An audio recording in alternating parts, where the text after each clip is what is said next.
ሰላም ጤና ይስጥልን ውድ የጋት ሚዲያ ቤተሰቦች እንደያላችሁበት ሀገር ሰዓት አቆጣጠር እንደምን አላችሁ እንደምን ቆያችሁ መስከረም 25 2018 በኢትዮጵያ ዘመን አቆጣጠር ኦክቶበር 5 2025 በግሪጎሪያን የዘመን አቆጣጠር እንደቀደም ተከተል የዕለተ እሁድ የጋት አጫጭር መረጃዎችን ከዚህ እንደሚከተለው ወደ እናንተ አደርሳለሁ ላይክ አድርጉ ሼር አድርጉ ሐሳብ አስተያየታችሁን አካፍሉ የጋት ሚዲያ ሜምበር ሁኑ ጋት ሚዲያን በሱፐር ታንክስ እየደገፋችሁ ላላችሁ ለምትደግፉም አብራችሁ ይላላችሁ እጅግ የከበረ ምስጋና ይድረሳችሁ አብረን እንሁን አብረን እንዝለቅ ስለ ኢትዮጵያ መልካም ነገሩን ሁሉ በጋራ እናቀንቅን አፕሪሼቲቭ ኢንኳየሪ እንከተላለን ስተቶችን ነቅሰን እናሳያለን በችግሩ ጨለማው ላይ ግን ፎከስ አናደርግም ምክንያቱም ጨለማው መርገም ብርሃንን ያመጣል ያቅማችንን የድርሻችንን ያህል ሻማ ለመለኮስ ከድቅድቅ ጨለማው ለመውጣት እንሞክራለን እንጂ ያለውን ችግር ሁሉ በመዘርዘር ችግሩን የበለጠ ቁስሉን በማከክ ደግሞ ችግር መዘርዘር አንድ ነገር ነው ቁስሉን ማሳየት አንድ ነገር ነው ተገቢም ነው አስፈላጊም ነው ነገር ግን ቁስሉን በማከክ ቁስሉን በእንጨት በመነካካት ብሶትን ቅሬታን ምሬትን ባገራችን አንዘራ አሁን ያለው ሞደስ ኦፕራንዲ ሚዲያ በአብዛኛው እንደዛ ነው በተለይ ተቋሚነን ከሚሉት ጎን የኢትዮጵያን መልካም ነገር ባላየ ያለፉ እዛው ጨለማ ውስጥ አሉ አንዳንዶቹ እንደምታቋቸው ነውጥ አለ በተባለበት ሁሉ ኔፓል ነውጥ አለ ከተባለ ስለ ኔፓል ጎግል ያደርጋሉ ኔፓል እንዲ ነው እንደዚህ ነው ምናምን ወዘተረፈ ይላል አረ የለም የኔፓል ኔፓላውያን የሚወስዱት መድኃኒት ከኔፓል አየር ንብረት ጋር ከኔፓል የኑሮ ፍልስፍና ጋር ከኔፓል ፖለቲካል ኢኮኖሚ ጋር ነው እኛ ሀገር ደግሞ ያለው ሌላ ጉዳይ ነው የ13 ወር ፀሐይ መገኛ ሀገር ነን የሉሲ ሀገር ነን የተለያየ ዝንቅ ብዝሃነት ያለበት ሀገር ነው ኢኮኖሚያችንም ይሄን ይመስላል ይሄን ለመውጣት እንዲ ነው የምናደርገው ይሄንን ከማድረግ አንዴ ኔፓል አንዴ ኬንያ አንዴ ዚምባብዌ አንዴ ማዳጋስካር እንዲያው አመጽ ተነሳ ሳተቀጣጠለ ድንጋይ ተወረወረ በሚባለው ሁሉ ከምትወረወሩ ከምትዳክሩ ከምትዞሩ ቁጭ ብላችሁ የተሻለ አማራጭ አምጡ ያለው ኢትዮጵያ ውስጥ ያለውን ችግሩን ማሳየት በራሱ አርቲኩሌት ማድረግና ችግሩን አሳይቶ የመውጫ መንገዱን ማሳየት አንድ ነገር ነው እንጂ one panacea for all የሚባል አንድ መድኃኒት ለሁሉም በሽታ አይወሰድም የኔፓልን አጥንታችሁ ከዛ ሲንጋፖር እዛ አንዴ ፊሊፒንስ ኢንዶኔዥያ ስትዞሩ ኪቦርድ ላይ ቁጭ እንዳላችሁ ምናልባት ለውጥ ሊመጣ አይችልም ችግሮችን መዘርዘር ችግሮችን አርቲኩሌት ማድረግ በደንብ መተንተን የመውጫ መንገዱን ማመላከት አንዱ የሚዲያ ስራ ነው እንደ ጋት ሚዲያ ይሄን እናደርጋለን ምክንያቱም ችግርን ባላየ ማለፍ ሁሉም ነገር በቃ መልካም ነው የሚለው ጸረ ለውጥ ነው በቃ ችግር ብቻ ነው ያለ ምንም ነገር የለም ለውጥ የለም የሚል ደግሞ ከራሱ ከለውጥ ሐሳብ ጋር መቃረን ነው the only constant is change ነው የሚሉት እና ሄራክሊተስ የማይለወጠው ቋሚው ነገር ቢኖር ራሱ ለውጥ ነው የዛሬ 7 አመት በፊት ያለችው ኢትዮጵያ አይደለችም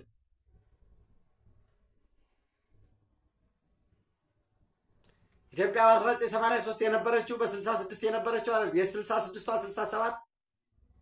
የ53ቱ 66 የ66ቱ 83 ተለውጧል በብዙ ለውጥ ውስጥ በየቀኑ ለውጥ አለ አብረን ስንሆን አብረን ስንዘልቅ ብርሃኑ ላይ ፎከስ እናደርጋለን ምክንያቱም ጨለማ መርገም ብርሃንን ስለማያመጣ ነገር ግን ብርሃናችንን ሊነጥቁ የሚችሉ ውስጣዊ ውጫዊ ችግሮች ላይ ፎከስ እናደርጋለን ደግሜ አብራችሁ ስለሆናችሁ ስለምታወረቱኝ የምትሰጡት ሐሳብ አስተያየት ለጋት ሚዲያ የምትሰጡት ድጋፍ መንገድ ላይ ስታገኙኝ የምትሰጡኝ ማበረታቻ የበለጠ እንድሰራ የበለጠ የበለጠ እንዳነብ የበለጠ እንድሰራ ጉልበት እየሆነኝ ነው እና አመሰግናለሁኝ ለማለት ነው ሌላው እንግዲህ ትናንት በሆረ ፊንፊኔ አዲስ አበባ ኢሬቻ የምስጋና ቀን መከበሩ ይታወቃል ሚሊዮኖች ወጥተው ነው ያከበሩት ሚሊዮኖች ወጥተው ያደባባይ ህዝባዊ በዓል ሲያከብሩ አንድም ኮሽ ያለ ነገር አልነበረም አንድም ይህ ይሆን ዘንድ የአዲስ አበባ ከተማ አመራር የኦሮሚያ ብሔራዊ ክልላዊ መንግስት አመራር የፌደራል መንግስቱ አርቲፊሻል ኢንተለጀንስ ኢንሳ የጸጥታ መዋቅሩ የፖለቲካ መዋቅሩ የሲቪል ማህበረሰቡ በየአካባቢ ያለው የኮሚኒቲ ቤዝድ ኦርጋናይዜሽንስ ምንላቸው የማህበረሰብ አቀፍ ተቋማት መሪዎች ወጣቶች እንግዶችን ከመቀበል ሊያከብሩ የመጡ ወጣቶችን ከመቀበል ጀምሮ በመንከባከብ በመደገፍ ይናው ያንን በማድረግ አመራሩ የአዲስ አበባ ከተማ አመራር ውጭ እያደረጭም የጸጥታ መዋቅሩ ከከፍተኛ አመራር እስከ ዝቅተኛ አመራር የአዲስ አበባ ከተማ ህዝብ ሁሉም ተደጋግፎ ኢትዮጵያዊ በህብር እንደሚያምር የተለያየ ቀለም ያለው አንድ ላይ ሲሸመን ውበት ጸጋ መሆኑን ያሳየበት ያለ ምንም የጸጥታ እንከን ኮሽ ሳይል ተከናወነ ሆረ ፊንፊኔ ዛሬ በቢሾፍቱ ከተማ እንግዲህ በነገራችን ላይ አዲስ አበባ ከተማ በኮሪደሩ ውበቷ የተገለጠበት እያንዳንዱ ትናንት የመጣው ወጣት ሚሊዮኖች ምስል ያስቀሩበት ቪዲዮ ያስቀሩበት ይሄ ምስል ይሄ ቪዲዮ የዛሬ 50 ዓመት የዛሬ 100 ዓመት አዲስ አበባ ከየት ወዴት የሚለውን አንድ ማሳያ ነው እነኚህ ወጣቶች እና ዋናው እንግዲህ ሁለተኛው በተለይ በድምቀት ትልቁ በዓል ደግሞ በሆራ አርሰዲ ቢሾፍቱ የሚከበረው በተመሳሳይ ሚሊዮኖች ወጥተው ያለ ምንም እንከን የጸጥታ እንከን እሱም በሰላም ተጠናቋል ይህ ለከፍተኛ አመራሩ ለመካከለኛ አመራሩ ለዝቅተኛ አመራሩ ለጸጥታና ደህንነት ለፖሊስ ለሚኒሻ ለማህበረሰብ አቀፍ እነዚህ ኮሪደር ወይንም ለደንብ አስከባሪው ለብሎክ የጸጥታ ሰራተኞች ለመላው የኢትዮጵያ ህዝብ ድል ነው ቢሾፍቱ እንዴት እንደተከበረ እናስታውሳለን ከ8 ዓመት በፊት ስንቶቹ ናቸው ተረጋግጠው ህይወታቸው ያለፈው ስንቶቹ ናቸው ሀይቅ ውስጥ ገብተው የሚያዋጣቸው እየፈለጉ እየለመኑ የቆጡት ከዛ ነው የመጣ ነው አሁን ኢሬቻ በድምቀት ተከብሯል አሁን ቀጣይ ዓመት ከዚህ የበለጠ መድመቅ ከዚህ የበለጠ መጉላት እንጂ ከዚህ ልታሳንሰው አትችልም የለውጥ ህግ ነው የበለጠ መድመቅ የበለጠ ማማ አንድ ህዝብ ባገሩ ከቻልንኮ ሌሎችም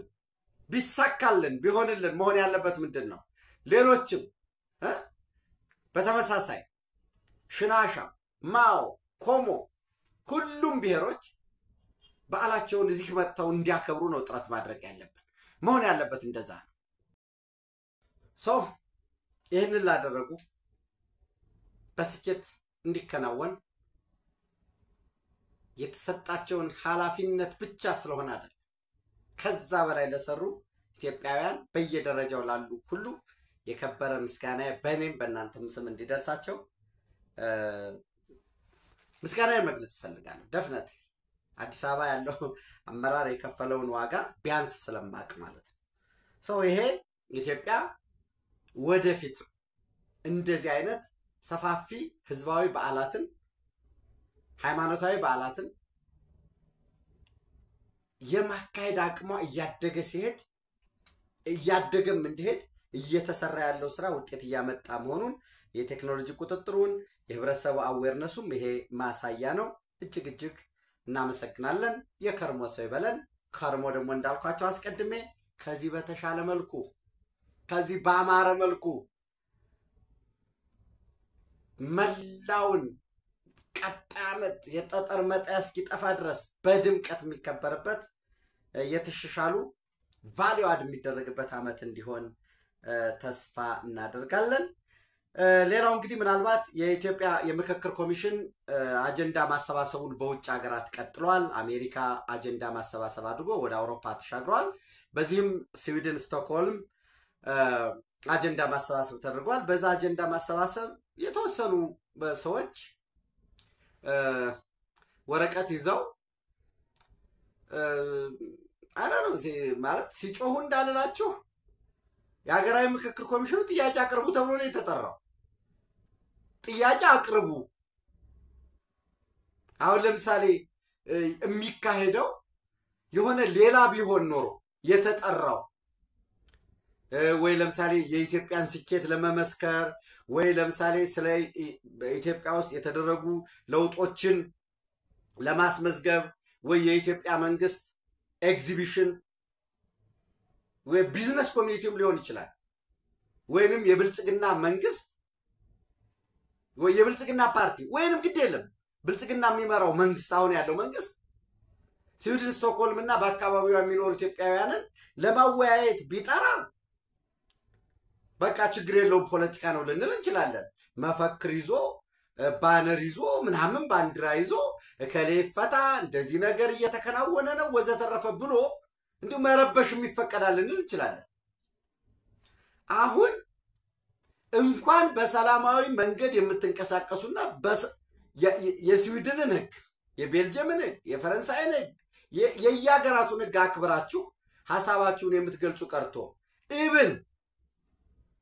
በጠመንጃ ነው ችግር የሚፈታ ያላችሁ ሰዎች እንኳን ካላችሁ ወይ እናንተ የምትታገሉበት ጋር ልምጣ ጥሩኝ አሊያ እኛ መድረክ እናዘጋጅ ዋስትና እንስጣችሁ ልትወያዩ ስትመጡ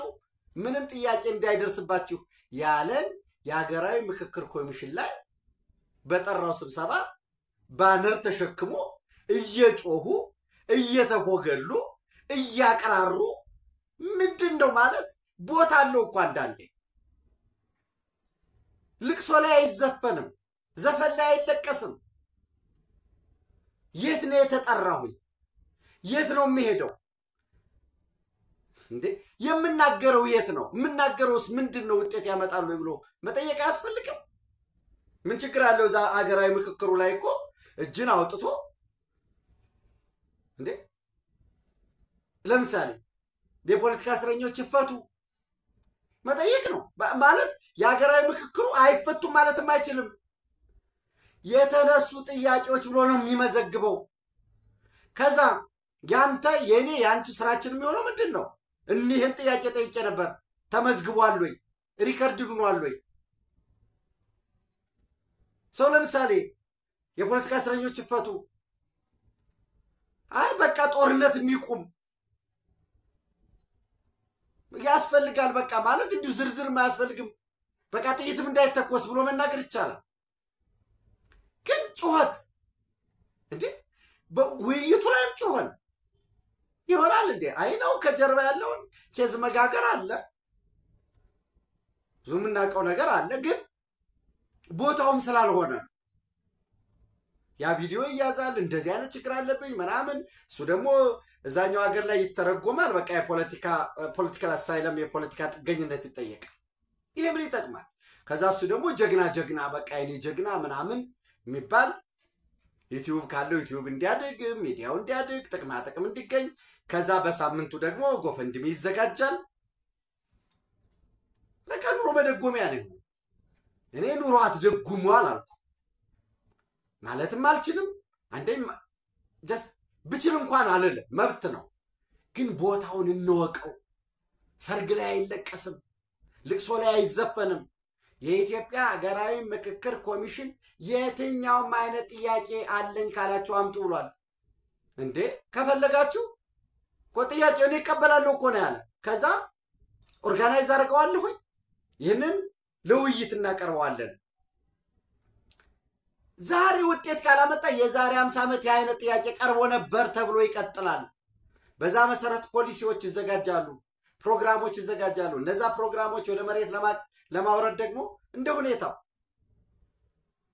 እንደ መገንጠልም በቃኛው ገንጠል ፈልጋል ብለ ጥያቄ ማቅረብ ትችላለህ እንዴ በቃ ሀገሪቱ ጠቅላይ ሚኒስትር ዶክተር አብይ አህመድ ከስልጣን ይወረዱ ለመጠየቅ ትችላለህ መብት ነው የሀገራዊ ምክክር ኮሚሽኑ እኮ የለም ጠቅላይ ሚኒስትሩ የሚወርዱት በምርጫ መሰረት ነው ምናምን ብሎ እኮ አይመልስልህም በቃ ጥያቄ እንዲህ አይነት ጥያቄ ተጠይቋል ብሎ ነው የሚይዝልህ ከዛ ያ ጥያቄ እንደገና ይወርዳል ምንድነው ኦኬ ጠቅላይ ሚኒስትሩ ይወረዱ ከበለከ የሽግግር መንግስት ይመስረት ማለት ይችላል ኦኬ የሽግግር መንግስት ይመስረት ተብሎ የሚል ጥያቄ ቀርቧል ህገ መንግስቱ ይቀየር ማለት ይችላል የክልሎች ምናምን ይቀር የለም እንዲያውም የሆነ የምትፈልገውን የድሮ አውራጃ ወይ ጠቅላይ ግዛት ይሁንልኝ ምን ችግር አለው? ከፈለክም የሰለሞን ስርወ መንግስት ይመለስ ብለህ መጠየቅ ትችላለህ። የሀገራዊ ምክክር ኮሚሽኑ ጠመንጃ አያስፈልግም ጉልበት አያስፈልግም ባለበት መገልገል መፎግላት መጮህ ማቅራራት ቦታን አለማወቅ ነው። የርጎ ዝምብነት ሌላ አይደለም። እና ኤኒዌይስ በዛ የኢትዮጵያ ምክክር ኮሚሽን አጀንዳ ለማሰባሰብ ባዘጋጅ ስቶክሆልም ስዊድን ባዘጋጀው ላይ የአፋር ብሔረሰብ ተወካዮች ተገኝተው ነበር። እና ብዙ ማህበራዊ ሚዲያ ላይ ተበተነምና just በቃ ጠይቃቸዋል። እናንተ ይሄን ሰምተናችኋል ዋካችሁ እኛ ስብሰባውና ከዲ እናንተን ተቀብለናል ልቀቁ ተባሉ። የጸጥታ ኃይል እዛ ያለው ምንም ሳይሆኑ ወደ ቤታቸው እንዲሄዱ ወደ ውጭ እንዲወጡ ነው የተደረጉት። በዛ እያንዳንዱ ብዙ ጥያቄ ቀርቧል። አንዱ ዋነኛው እኔ ቤዚካሊ ለዚህ ለእናንተ እንዲቀርብ የምፈልገው የአፋር ብሔረሰብ ተወካዮች ተገኝተው የኢትዮጵያ መንግስትም ሆነ ህዝብ ስለ ባህር በርና አሰብ የሚያነሱት ጥያቄ በግፍ እንዲገነጠል የተደረገውን የቀይ ባህር አፋር ህዝብ እንዲያካትት ተማጽነዋል። የቀይ ባህር አፋር ህዝብ ተከፍሎ ነው ያለው። አንድ ቤተሰብ ለሁለት ተከፍሏል። ኤርትራ ሄዶ እየማቀቀ ነው ያለው የቀይ ባህር አፋር ህዝብ። ኢትዮጵያ ውስጥ ያለው የባህር በር ተዘግቶበታል። ኤርትራ ውስጥ ያለው ደግሞ በጉልበት ስራ በወታደራዊ የግዳጅ አገልግሎት ከጤና ከትምህርት ከመሰረተ ልማት ርቆ ከሰው በታች ከሞቱት በላይ ሆኖ መከራን እየገፋ ነው ያለው። ስደት እንግልት ረሃብ ጥማት ውርደት እየገጠመው ስለሆነ የባህር በር ጥያቄው የአሰብን ጥያቄ የአፋር ህዝብ በዚህ በኢትዮጵያ ያሉ የአፋር ህዝቦች ጥያቄ ታሪካዊ ተፈጥሯዊ ህጋዊ የማንነት ጥያቄም ቢሆን እዛ ያለው የአፋር ወገናችንም ከወገኖቹ በሚቀላቀልበት ሁኔታ የኢትዮጵያ ህዝብና የኢትዮጵያ መንግስት ከአደራ ጋር እንዲያስብበት በግፍ ሳይጠየቅ ፍላጎቱ ሳይጠየቅ ሳይደመጥ ነው ከወገኖቹ የተለየው የተነጠለው የሚል ጥያቄ አቅርቧል። ይሄ ጥያቄ ነው የቀረበው። ይሄ ጥያቄ ሪከርድ አድርጓል የኢትዮጵያ ሀገራዊ ምክክር ኮሚሽን። ይቀጥላል። ለኢትዮጵያ መንግስት ነው የቀረበው። እንዴት አድርገን ነው ይሄን ማድረግ ያለብን የሚለውን መቀጠል ነው። ታሪክን አሰራርን ዓለም አቀፍ ህግን ከስተመሪን ራሱ እዛ ያለው የቀይ ባህር አፋር እዚህ ያለው ወገኑ እኛ ኢትዮጵያውያን ወንድሞቹ የአፋር ህዝብ ይህንን አስተሳስሮ በደንብ ማየት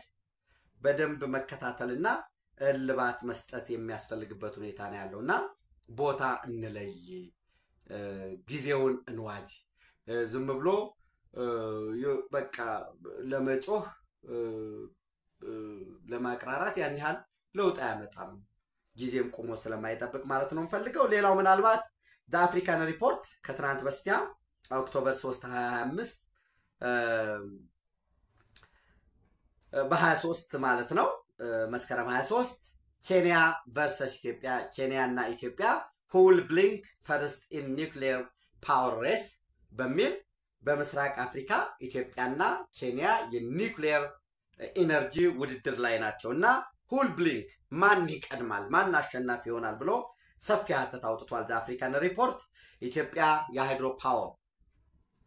ወይንም ከዚህ ከውሃ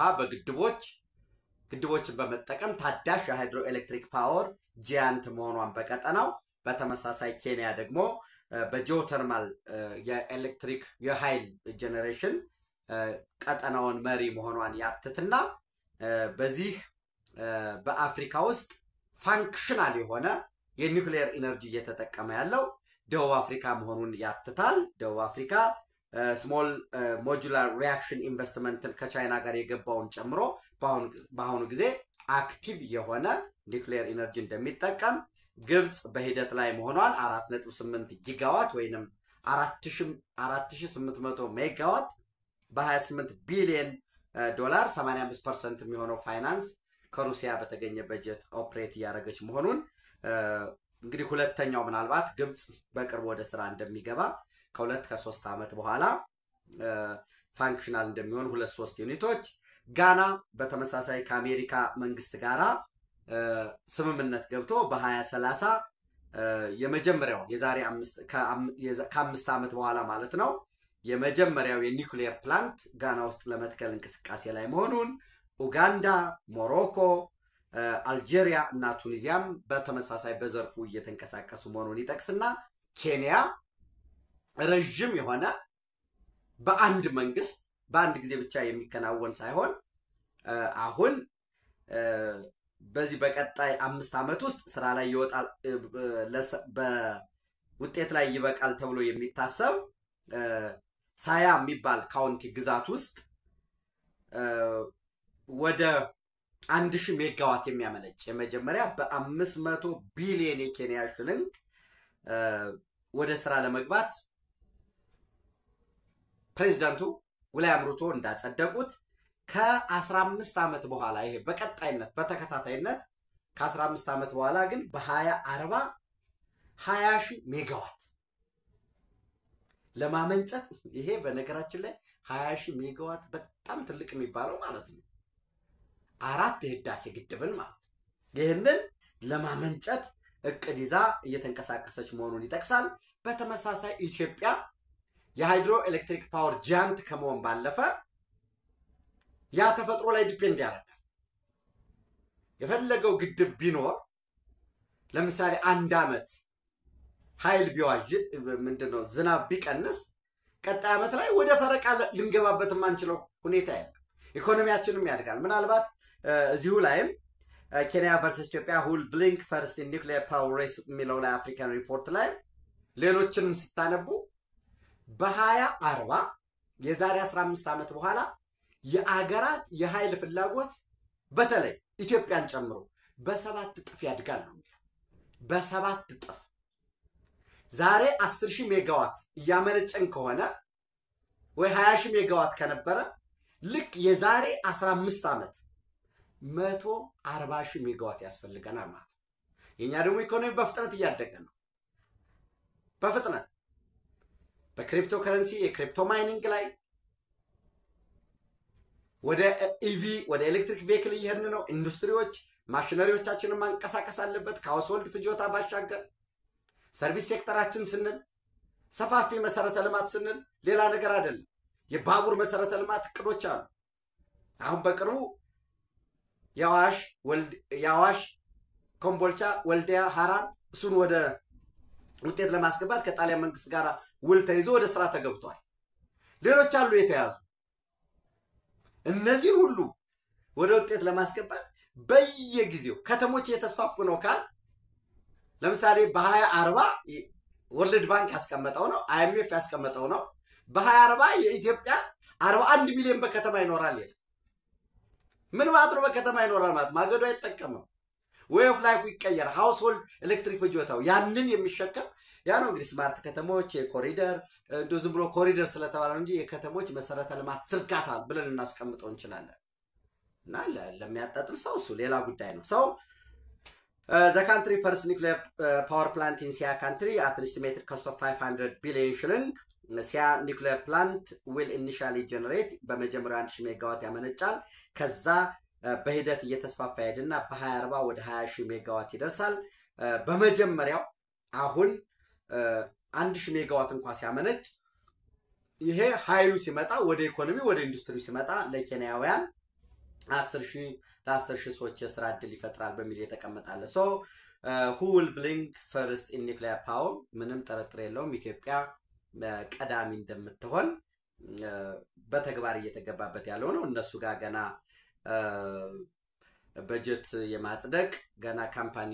የመምረጥ ላይ ነው ያሉ የኢትዮጵያ ጉዳይ እንግዲህ እንደምታውቁት ቦታዎችም ተለይተዋል እነዚህ ያው ዝርዝሩ በሚመለከተው አካል ስለሚገለጽ በሚል ነው ሌላው እንግዲህ ምናልባት የመጨረሻ የምለው the economist በተመሳሳይ ኦክቶበር 2 በ22 ማለት ነው ከ3 ቀን በፊት አንድ ሪፖርት አንድ መጻጽፍ አስነብቧል ምንድነው የሚለው Africa's most secretive dictatorship faces an existential crisis ይላል የአፍሪካው ሚስጥራዊ አምባገነን የህልውና ቀውስ ገጥሞታል የህልውና ስጋት አጋጥሞታል ብሎ ያስቀምጣልና ኤሪትሪያ sovereignty is under threat from an expansionist Ethiopia ይሄ this is misleading term ተስፋፊዋ ኢትዮጵያ ለኤርትራ ህልውና ስጋቱን አለች ይላል ተስፋፊ ከተባለ ወደ ውስጥ ዲቴል ይሄዳል ወይ የኢትዮጵያ ጥያቄ ተስፋፊነት ጥያቄ አይደለም እንዲያው ምን ይላል እንደገና ሲጠቅሰው ኢሪደንቲስት ኢትዮጵያ ይላል ውስጡ ላይ ኢሪደንቲስት ማለት ትናንት የነበረኝ ግዛቴ ይመለስ ነው ትናንት የነበረኝ ግዛቴ ኢትዮጵያ ይመለስ የምትል ከሆነማ ዘሆል ኤርትራ ነው የምትጠይቀው አማይክለ የኢትዮጵያ ጥያቄ ደግሞ ዘሆል ኤርትራን አልጠየቀችም ሲ አክሰስ እሱንም ክቡር ጠቅላይ ሚኒስትሩ ቢያንስ ይቅርቡን እንምጣደ ከመጀመሪያው ቀን አጀንዳው ከተነሳበት ቀን ጀምሮ ክቡር ጠቅላይ ሚኒስትሩ ያነሱት ሰጥቶ በመቀበል መርህ በዲፕሎማሲ በመነጋገር በውይይት በጋራ ልማት ነው ሲያነሱ የነበረው የኤርትራ ችግር ምንድነው እኛ እንደ ጎረቤት በመልካም በሰጥቶ መቀበል ቢያንስ ለምሳሌ የጅዳ ዲክላሬሽን አለ ስፔሻል ኢኮኖሚክ ዞን ያቋቁማሉ ሁለቱ ሀገራት ይላል ሌላ አይደለም ስፔሻል ኢኮኖሚክ ዞን አሰብ ላይ የጋራ የወደብ ልማት የጋራ ፍሪ ትሬድ ዞን ኢንዱስትሪ ገነባሉ ነው እሱንም አልፈልግም ማለት ከጣሊያን ክሬን መጣ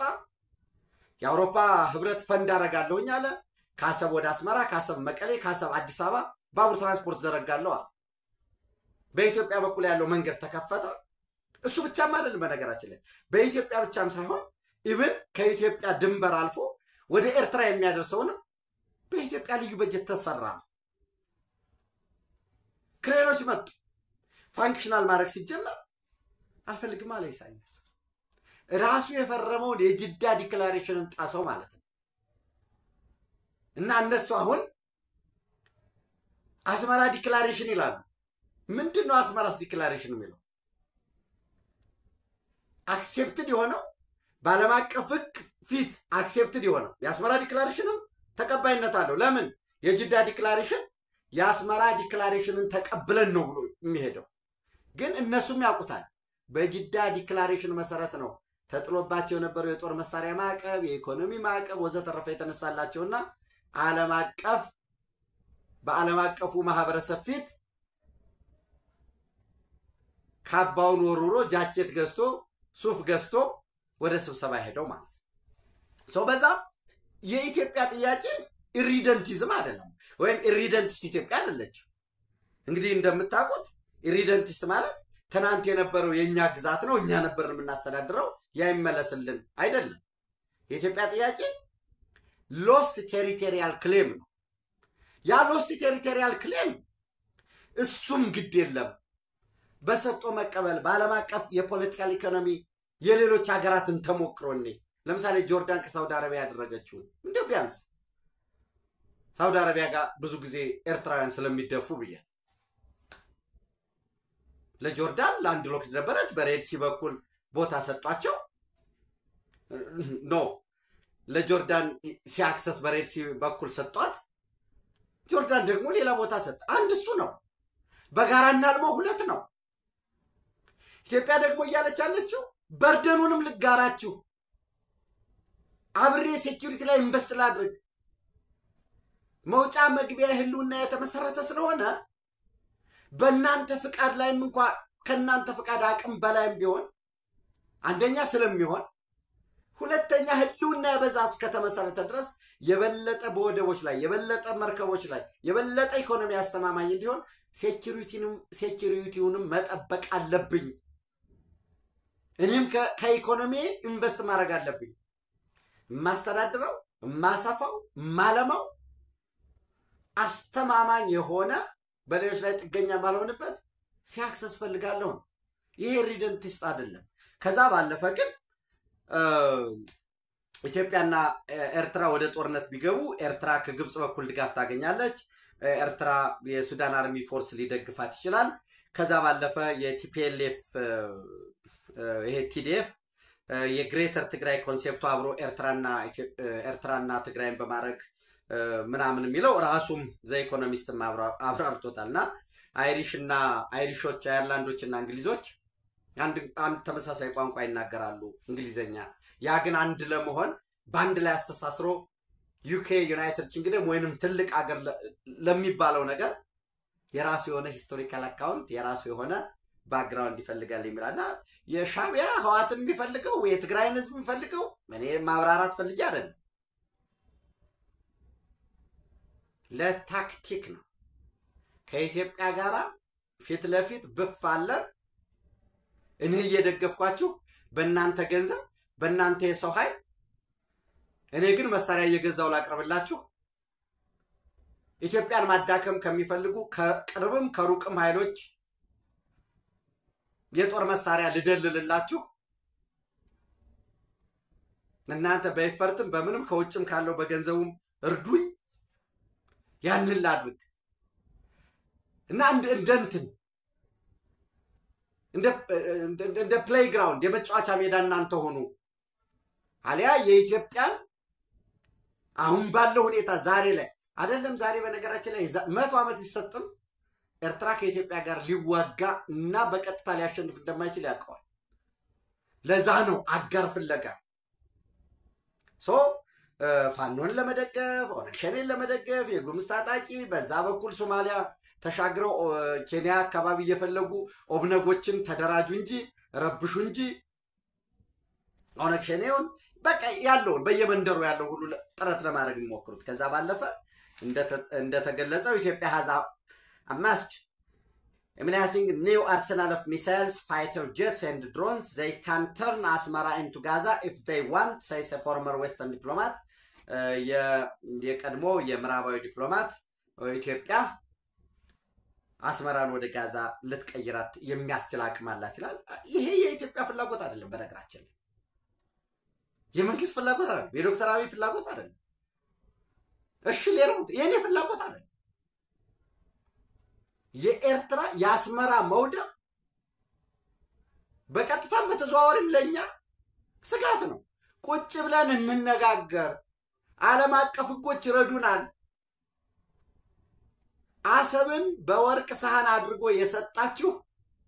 እንዳገር እንዳትቀጥሉ ስለፈለገ ነው መለስ ዜናዊ ዝም ብሎ የተሰጠ ነገር ያንተን ያልሆነ ነገር ሰው ሲሰጥህ ያንተን ሊያሳጣክ ስለፈለገ ነው እንደ እውነተኛ ሀገር ከክፋት ስሜት ወጣው አበቃ ኢትዮጵያን የሚያላ ዘጋን ዘግተን ነው እኛ አሁን ግዴለም አሁን ያለው መሪ ዶክተር አብይ አህመድ አሁን ያለው ፓርቲ ብልጽግና አሁን ያለው የኢትዮጵያ ህዝብ እንዲው በቃ ተተነዋል እንግዲህ ይሄ ትውልድ ጥያቄ ነው ብሎ ቢቶ 30 ዓመት ጠብቆ ነው የተነሳው 300 ዓመትም ጠብቆ ሊነሳ ይችላል 3000 ዓመት ጠብቆ ሊነሳ ይችላል ኢትዮጵያኮ በአባይ ላይ የነበራት ጥያቄ የሺ ዘመን ጥያቄ ነው ያ ተመለሰ ኢትዮጵያውያን ስለሆነ ባለም አቀፍ ህግና ስርዓት አግባብ መሰረት ግድቡን ሰራ ነገ የዛሬ 100 ዓመት ብንዋጋ የበለጠ ዳሜጅ የሚያደርግ ነው አሁን ሁለቱን ህዝቦች ምክንያቱም የጦር መሳሪያው እየዘመነ ነው የሚሄደው ኮምፕሊኬትድ እየሆነ ነው የሚሄደው ከዛ በመለስ ባለው ለምሳሌ አማራጭ ቀርበኮ ኤርትራ ፍላጎት ካላት 30% የኢትዮጵያ አየር መንገድን ድርሻ ይኖራት ይሄው 10 ቢሊዮን ኢንቨስት ሊደረግ ነው የኢትዮጵያ አየር መንገድ ማለት እንግዲህ በጣም አሁን አፍሪካ ውስጥ ቀዳሚ ነው ባለም አቀፍም ተወዳዳሪ ነው ከዛ 30% ግድ የለም 10% ከኢትዮ ቴሌኮም ወሰዱ 10% ከኢትዮጵያ ህዳሴ ግድብ ይኖራችሁ የለም በግዥም ከሆነ ፍላጎታችሁ መሬት በመቀየር ከሆነ የሁሉ የሚደረገው ግን ኢትዮጵያ ሀቅ ያላት ነው